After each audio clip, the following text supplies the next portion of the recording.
رب اشرح لي صدري ويسر لي امري واحلل عقدة من لساني يفقهوا قولي. Assalamu alaikum wa rahmatullahi wa barakatuh. Jazakallahu khairan for joining us again on part number 4 of 30 of our Ramadan special, where we will go over the do's and don'ts and the instructions from the Qur'an, and every day covering one para or juz. Today, in our fourth part, we'll be covering, inshallah, the remaining ayats of Surah Al-Imran from 92 to the end, 200, and inshallah some of the verses from Surah An-Nisa, i.e. the women. Both of them are Madani surahs, and Surah An-Nisa in specific was the 4th in compilation, but the 92nd in revelation. In Surah Al-Imran, the first theme that we start with in the 4th juz is, what should a Muslim do? And Allah subhanahu wa ta'ala tells us, if you want a place of loyalty, then spend what you love in the path of Allah. The Kaaba is the first house of Allah, and it's a source of blessings and guidance for you. Whoever can reach the Kaaba physically and financially, safely, then it is obligatory for him to visit. Do not fall into the trap of the people of the book. Hold fast to the rope of Allah subhanahu wa ta'ala. Avoid Allah subhanahu wa ta'ala's wrath and punishment as much as you can. And stick to the religion of Islam till death. Hold fast to the rope of Allah together. Do not tear it to pieces. Remember the grace and the favor of Allah that He united your hearts and made you brothers. You were standing at the edge of the pit of fire, and Allah subhanahu wa ta'ala saved you from its destruction. Call to goodness, enjoin what is right and forbid what is wrong and evil. Do not be like those who strayed from the truth even after clear signs had come to them and they were torn to pieces. Follow the path of those who stand in the right path. Recite the verses of Allah at night and prostrate before Allah subhanahu wa ta'ala. They believe in Allah and the last day and enjoin what is good and prevent evil. And try to be ahead of each other in good deeds. Subhanallah. Inshallah, Ameen, we all be from them.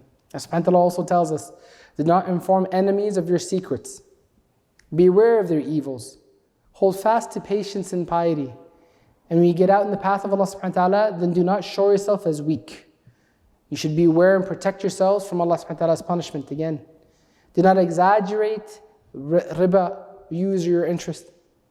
Obey the messenger of Allah subhanahu wa ta'ala. And hasten, run to seek for forgiveness from Allah subhanahu wa ta'ala. And try to acquire the heavens, which is as wide as the skies and the earth.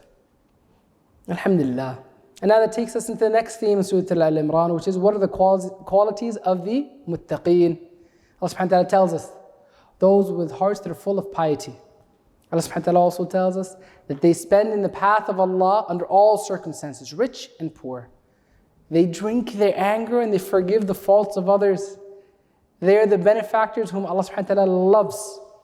Whenever an obscene act is committed, they immediately remember Allah subhanahu wa ta'ala and ask for forgiveness for their sins. They don't insist on making mistakes. For such people is Allah's forgiveness and paradise. Do not be discouraged and do not grieve and be sad. Stand firm in your faith and you'll prevail and be successful. SubhanAllah. That is the end of that theme. May Allah subhanahu wa ta'ala always make us from the muttaqeen. Ameen. Please everyone at home say Ameen with us. That brings us to the next theme, which is how people will qualify for paradise and Jannah. And Allah subhanahu wa ta'ala tells us that, do you think you will go to paradise like this without any trials? Even though Allah subhanahu wa ta'ala does not yet know which of you will fight in Allah subhanahu wa ta'ala's cause and which of you will be patient for it. Next, Allah subhanahu wa ta'ala, the theme is, Allah subhanahu wa ta'ala is the characteristics of a mu'min. And Allah subhanahu wa ta'ala tells us, Muhammad is the messenger of Allah. Many messengers came and went before him. If Muhammad is killed or dies, will you run away from the path of Muhammad? Sallallahu Alaihi Wasallam. Pray to Allah subhanahu wa ta'ala, our Rabb, to forgive our mistakes and shortcomings, to forgive our transgressions, to make us steadfast, and to help us against the disbelievers. Do not obey those who disbelieve in Allah subhanahu wa ta'ala. And make Allah subhanahu wa ta'ala your supporter and helper. Do not show your weakness to non-believers and do not talk like disbelievers. Do not quarrel with each other Muslims. Do not be afraid of death and do not fall in love with this world. Verily, seek the hereafter. You will find Allah's help near you. Fear Allah subhanahu wa ta'ala. And do not be afraid of shaitan's associates. Do not be afraid of their activities. They cannot do any harm to Allah subhanahu wa ta'ala. And don't be stingy in expressing the truth. This greed will become like a shackle in the hereafter for you. Remember that every soul has to taste death, and everyone has to get full reward in the hereafter. So do not be deceived in this world. Think and plan for the success of the hereafter.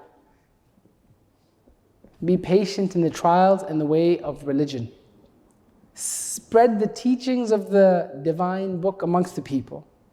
Do not divide any message, verse of Allah subhanahu wa ta'ala. Do not hide it, You should try and meditate and ponder on the signs of the universe. Remember Allah subhanahu wa ta'ala in every state of sitting, lying down, and think how to escape the torment of hell. And to the next theme, Surah Al-Imran, is the rewards from Allah for Muslim men and women. Allah subhanahu wa ta'ala tells us, rest assured, Allah will not waste anyone's deeds, whether men or women. Those who have sacrificed their lives and properties for the sake of Allah subhanahu wa ta'ala's religion, Allah will give them the full reward of their sacrifices.